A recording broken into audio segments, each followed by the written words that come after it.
Welcome to Key Roots, the Key Roots of Sex Addiction. My name is Collin, and I want to read you a passage from some recovery literature.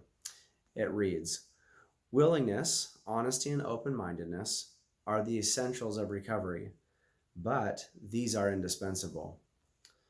There is a principle which is a bar against all information, which is proof against all arguments, and which cannot fail to keep a man in everlasting ignorance.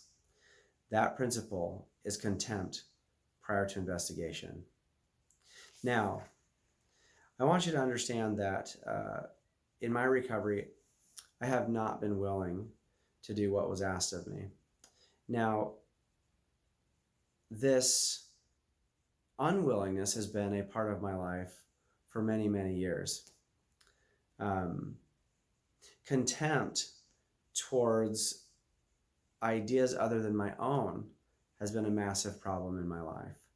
Not that I thought it was a problem when I was closed-minded or contemptuous, but now in my recovery today, as I look back at my history, I can see that it was problematic. Let me give you an example. My father has given me many, many books to read, and he oftentimes has given me many, many ideas to contemplate. And as I grew up, I thought my dad's ideas were crazy. They were foolish, and they wouldn't be helpful for me. Now, what's interesting is after my dad would share with me a book or certain ideas, I often contemplated them for a period of time, and eventually I would put them into practice into my life, where I would read the book. And once I did that, I recognized how wonderful the ideas that he actually gave me were.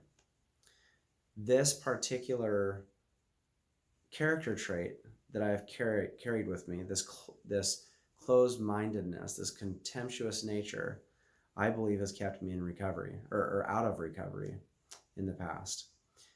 I want to share with you one more story because this recently happened with someone else in my office. I had been advised a long time ago to review the third step and 11th step prayers in the 12 steps in my morning and evening prayer. And they have become staples and a foundation for peace in my life that I can hold on to. Now, I suggested this to one of my clients, that he try to use the third step and the 11th step prayer in his life. And he said, "Collin, repetitive prayers like that are just not helpful to me."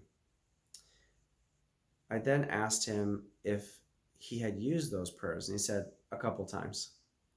Now, in my mind, being further along in recovery, I know that practicing such prayers over and over again is the only way to experience their significance.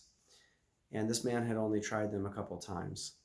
I then proceeded to ask him if the prayers were against his religion, if he had any moral problems with the prayers, and he said, "No, that's not the case. They just don't work for me." Now, this man is not sober. Other than him believing that these prayers are not helpful for him, he has no other reason not to practice them. I let him know this and drew his attention to the fact that he wasn't sober and that he was rejecting ideas from someone who is, and how crazy that is.